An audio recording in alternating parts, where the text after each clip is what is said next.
Alors l'équipe est là, je pense qu'on sera en mesure de vous montrer cette entrée de Jacques Villeneuve. Il n'est pas seul, Gabriel, je pense, pour cette conférence de presse. Je crois peut-être que Heinz Harald Frentzen, son coéquipier chez Williams-Renault, sera peut-être de la partie, du moins c'est ce qui était prévu initialement.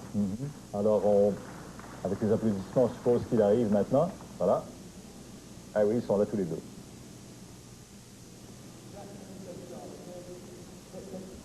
Concerne la réunion hier avec le FIA, qu'est-ce que vous pouvez nous dire?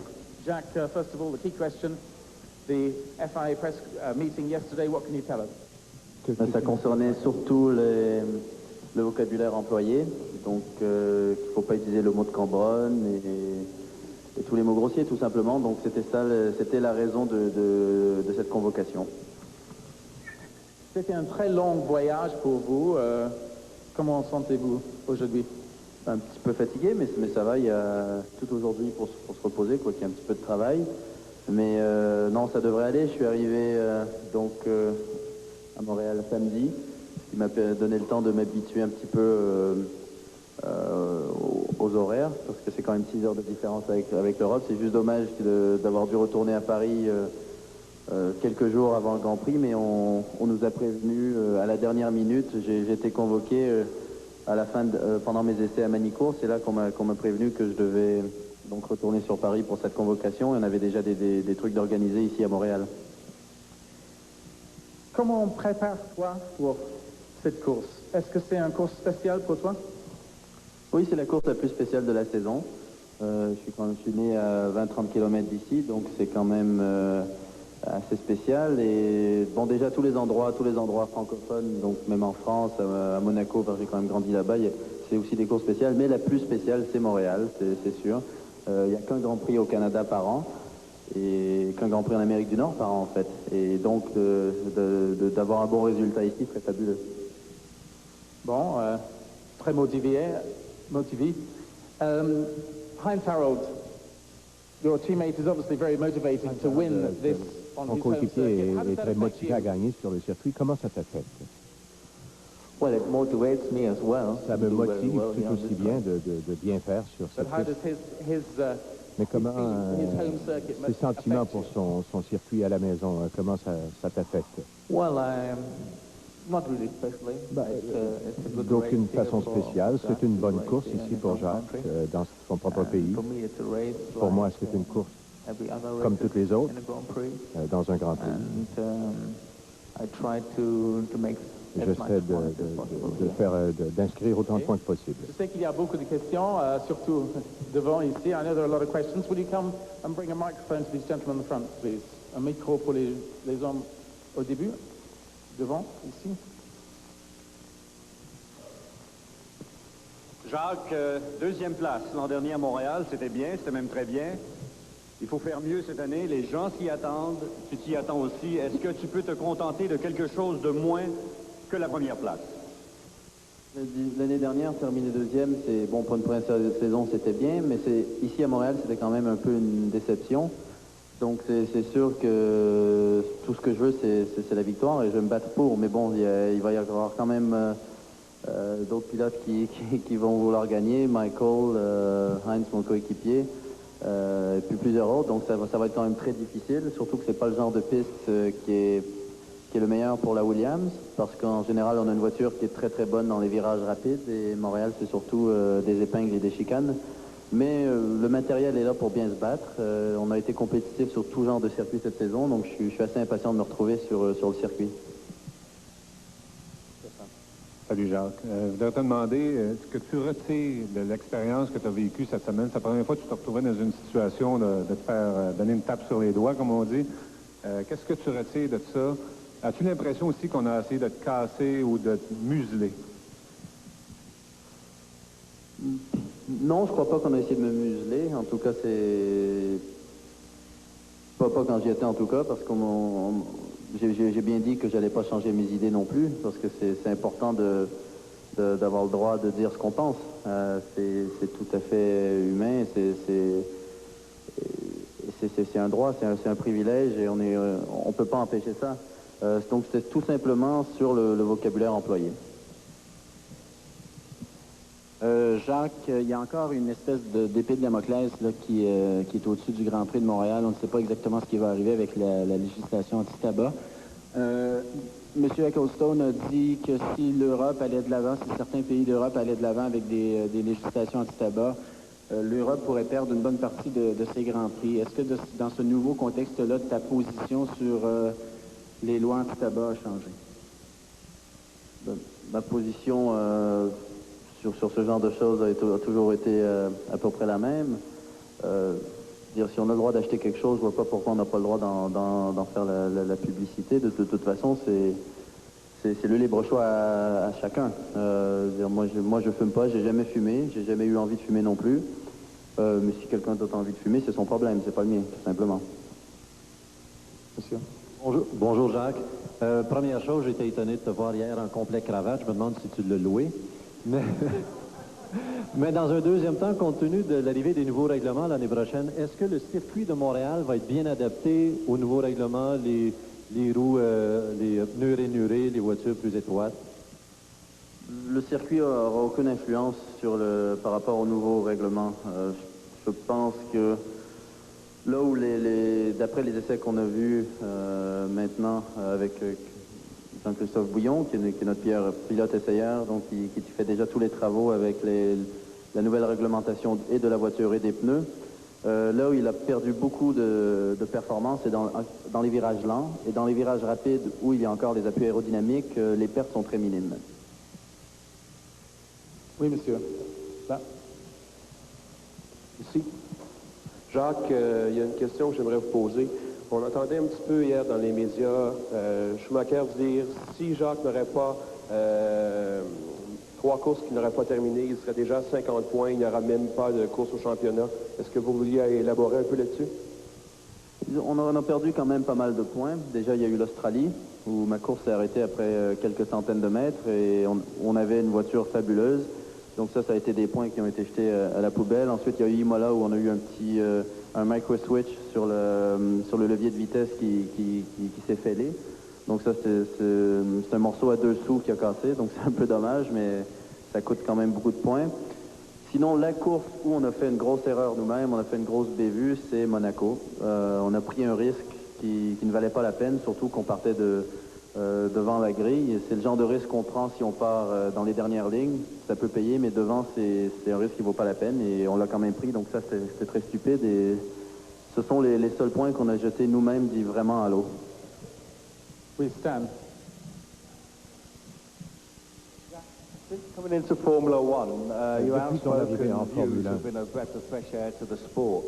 tes propos ont apporté un peu d'air frais au sport. Does it now mean that you've basically been gagged?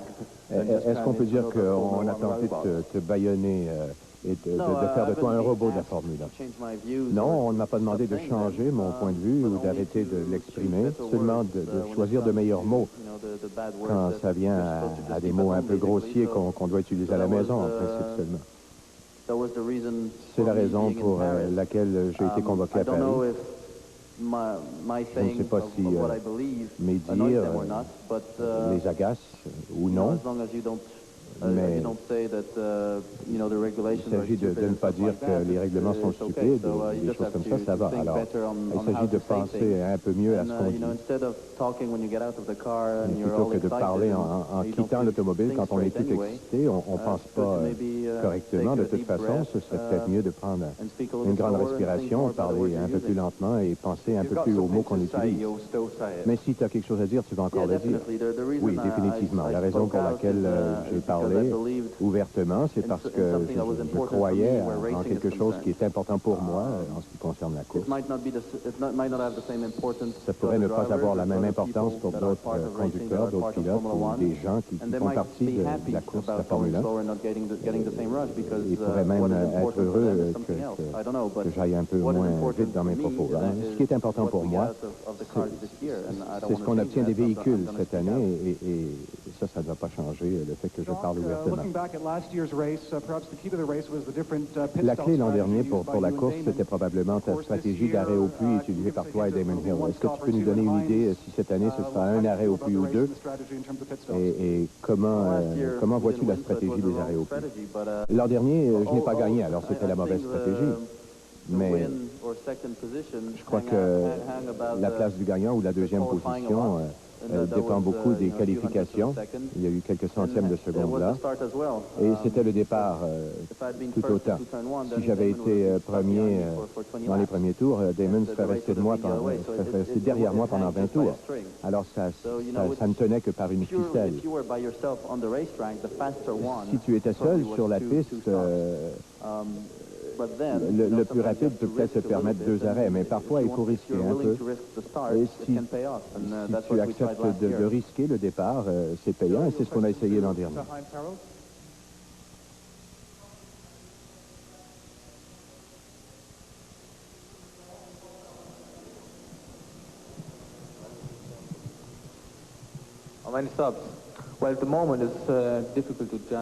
Dans le moment, c'est difficile à dire.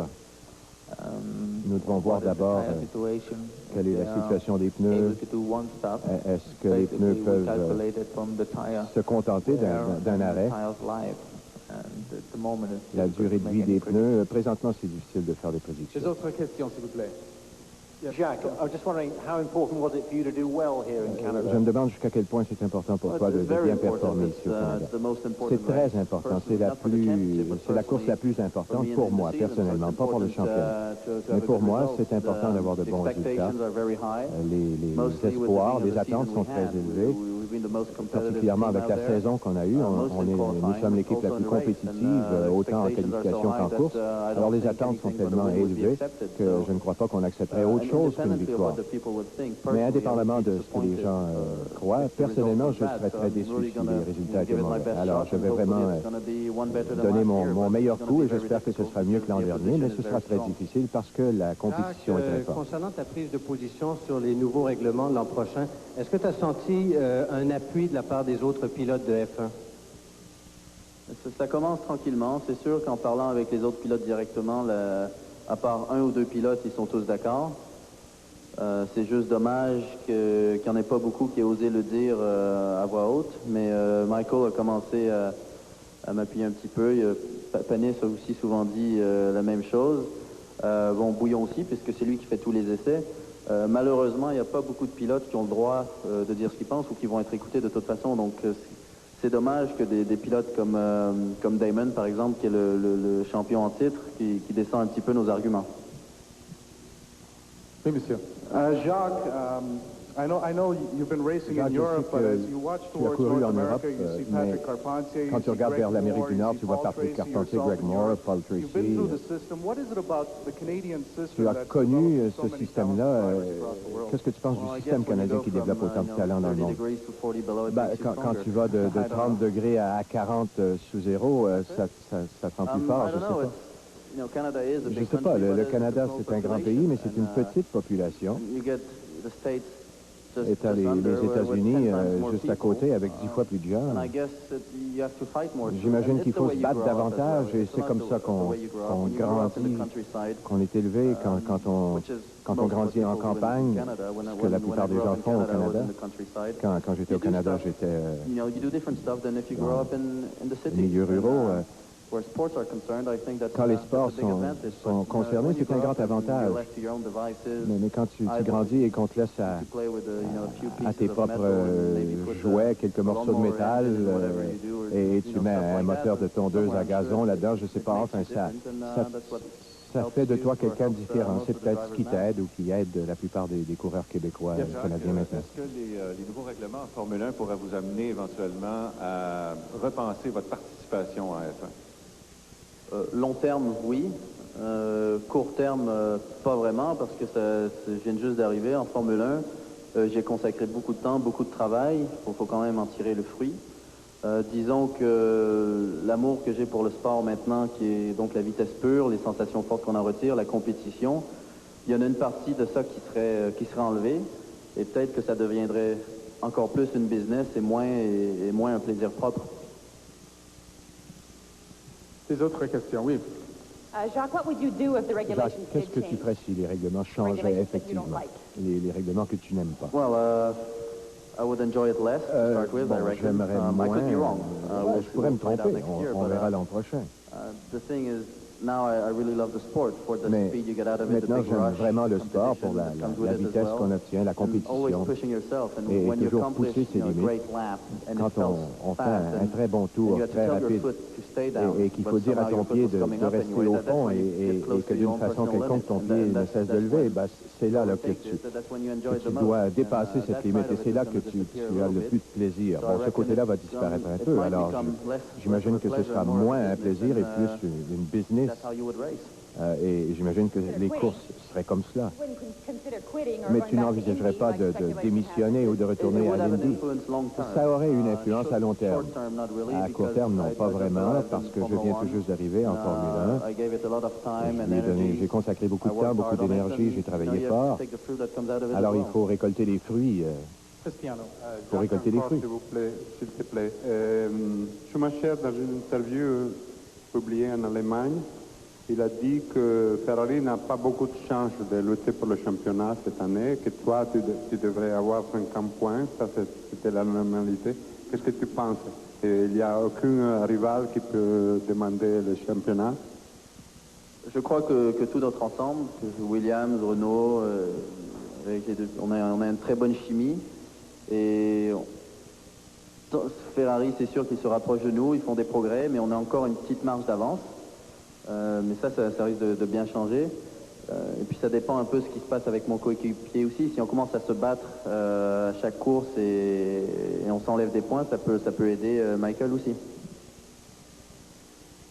Jacques, je sais que tu as répondu à cette question un peu plus tôt en français, mais hier, le meeting le décalage horaire, comment ça va affecter ta préparation pour la course? Ça va me permettre de dormir plus tôt et de bien dormir, alors ça c'est bon.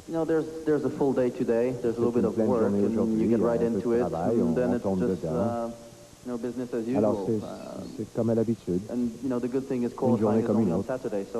Alors il faut que je me qualifie samedi, c'est seulement, et d'ici samedi je devrais être bien reposé. Ça ne devrait pas être trop compliqué. Ça dépend aussi de la chaleur, si c'est très chaud, très fatigant, ça pourrait avoir un effet.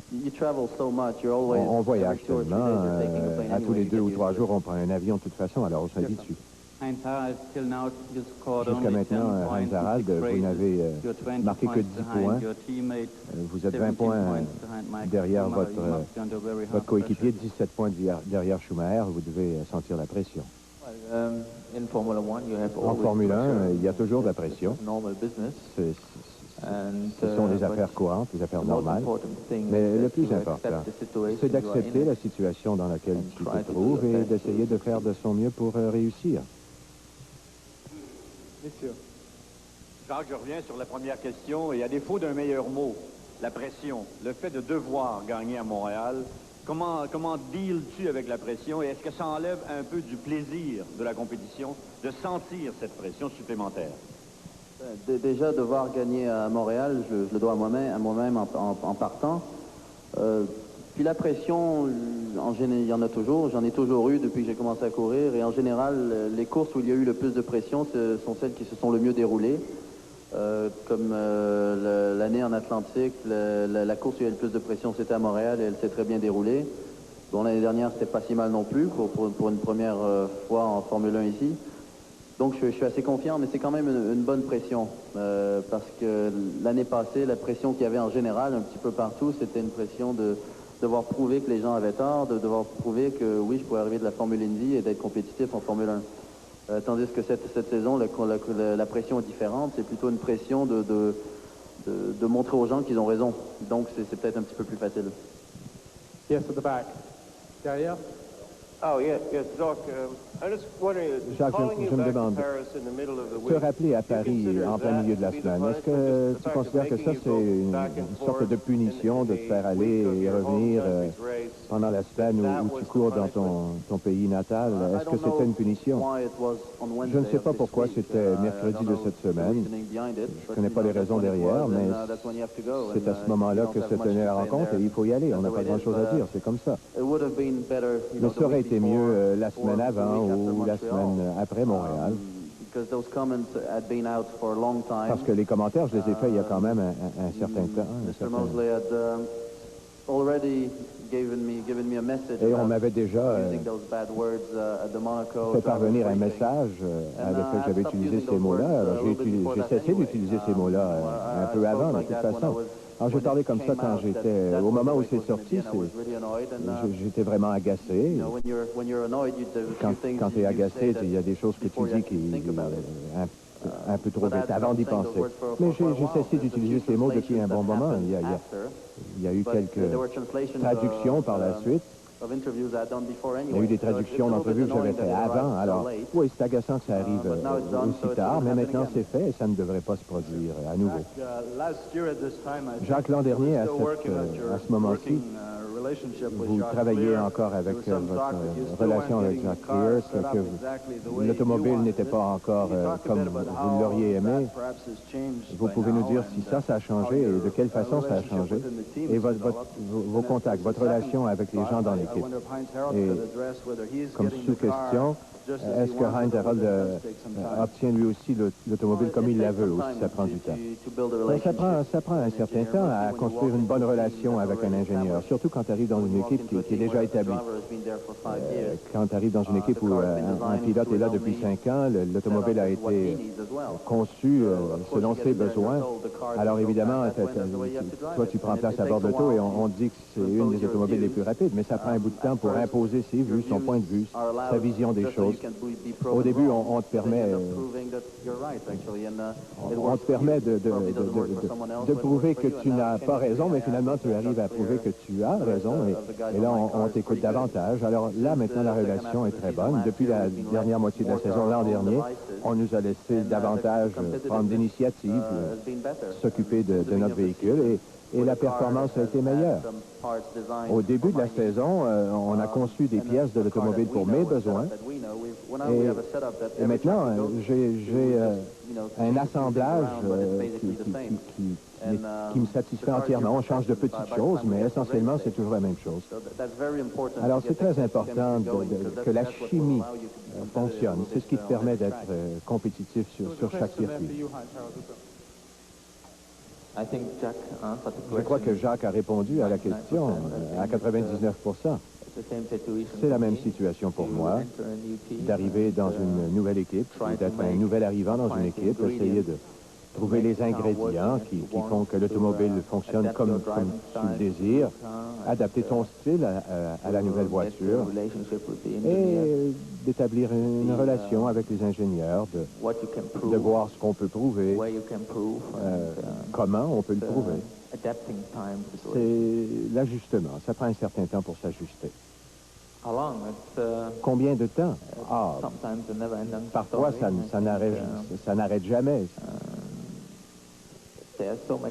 Il y a tellement d'informations, de renseignements, il y a tellement de choses à essayer. Tous les tests sont très importants. Oui, Jacques, j'aimerais te demander, l'an passé, quand tu étais venu ici, au mois de juin, tu avais été étonné un peu de voir la Villeneuve Mania dans les rues de Montréal, ta photo partout. Tu te sentais un peu comme un poisson dans un bocage, je me souviens des paroles. Cette année, est-ce que tu trouves que c'est encore plus fou ou c'est semblable à l'an passé? Puis l'autre partie de ma question, c'est quoi la grosse différence entre le Jacques Villeneuve de juin 1996 et le Jacques Villeneuve de juin 1997? Ben déjà, cette année, je savais un petit peu à quoi m'attendre. Et avec l'aller-retour sur Paris, j'ai pas eu trop le temps de faire le tour de la ville. Donc, ça m'a permis de peut-être pas trop me rendre compte de ce côté-là.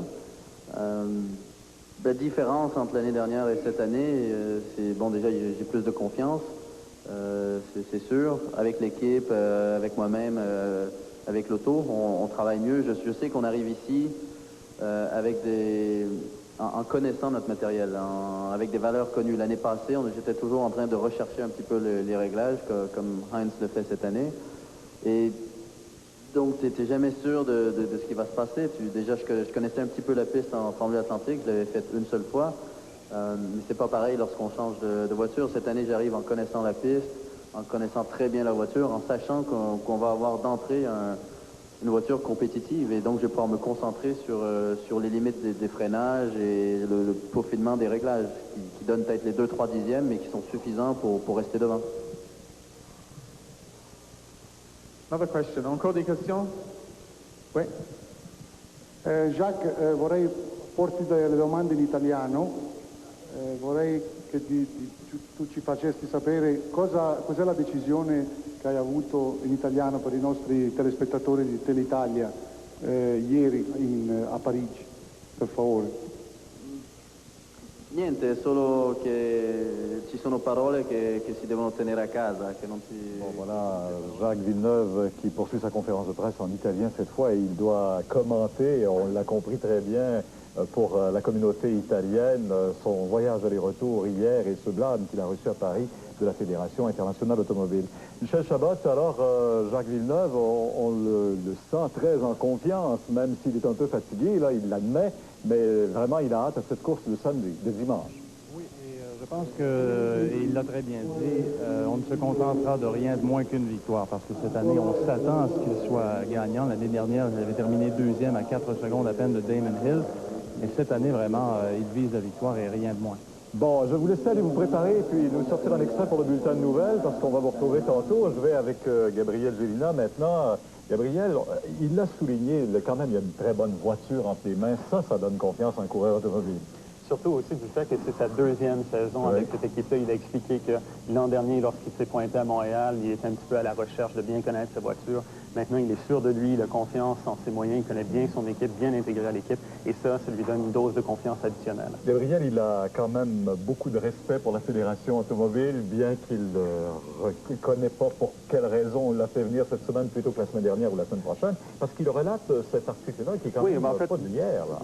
Ça remonte quand même cette édition aussi du 10 avril. C'est un magazine qui s'appelle Autosport. Vous voyez ici le texte « I say what I think », je dis ce que je pense. Alors ça date du 10 avril. Justement, il exprimait ses réserves quant au nouveau règlement, les pneus sculptés, ces choses-là, en des termes assez directs. Et c'est plutôt là-dessus que la FIA, semble-t-il, lui a adressé des reproches, un langage, surtout sur le vocabulaire, sur le langage qu'il employait, c'est ce qu'il expliquait lui-même. Et bon, de ce côté-là, et pour lui, il considère un petit peu l'incident clos. Ça ne lui fait pas changer d'idée quant à ces nouveaux règlements. Il me dit que ça va enlever un petit peu de précision de pilotage. Un peu plus tard dans l'entrevue, il a nuancé un petit peu ses propos. Il va falloir attendre, il va falloir voir ce que ça donne exactement. Mais toujours est-il que il reste fidèle à ses idées, à ses opinions. C'est juste qu'on lui reproche ses écarts de langage. On connaît la domination de Williams-Renault. Est-ce qu'avec des changements de règlement comme ça, est-ce que ça peut influencer? Est-ce qu'il pourrait se retrouver en moins bonne position? C'est-à-dire que lorsqu'il y a des changements majeurs dans les règlements, ça favorise toujours les équipes de pointe, celles qui ont le plus de budget justement pour faire des tests. Vous avez vu, ils ont déjà commencé à faire des tests dans la configuration de l'an prochain. Alors ça leur donne une longueur d'avance sur les autres équipes moins fortunées qui ont moins de budget et qui ne sont pas en mesure de développer dès maintenant une voiture pour l'an prochain. Mais c'est sûr que si le règlement reste stable pour une longue période, comme 4 ans, comme c'est supposé être le cas, là, à ce moment-là, il y aura peut-être un rattrapage des équipes qui sont un petit peu moins des équipes de pointe. Il nous reste peu de temps. Je vais revenir sur la stratégie de cette fin de semaine. C'est une course importante. Il a dit pour lui, il ne se contentera de rien de moins que d'une victoire. Mais la stratégie, qui la détermine, cette stratégie-là? Est-ce qu'ils ont leur mot à dire et le dernier mot à dire, les conducteurs? C'est le pilote de concert avec son ingénieur d'exploitation, avec son équipe. Vous avez vu, on leur a demandé est-ce qu'ils vont faire un arrêt au puits, 2 arrêts au puits. On ne sait pas vraiment. Ça dépend. Il y a un élément de stratégie là-dedans. Mais il va falloir déterminer, par exemple, au niveau des pneus, si les pneus vont être capables de faire, le Grand Prix de la distance complète avec 2 trains de pneus, si 3 seront nécessaires, ces choses-là. Donc, ce sont toutes des données. Ils ont déjà une assez bonne idée en se rendant déjà à Montréal de ce qu'il faut faire au niveau de la voiture. Mais il a quand même dit que c'était une piste qui ne les favorisait pas nécessairement. C'est-à-dire que la Williams-Renault est une voiture qui est très à l'aise dans les courbes très rapides, dans les virages qui sont très rapides. Ça, on n'en retrouve pas du tout à Montréal. La plupart des virages se prennent en 2e vitesse. Donc, de ce côté-là, ça ne les favorise pas nécessairement. Merci beaucoup. J'en prie. Au revoir. Puis, tout de suite après la pause, on vous revient avec les informations.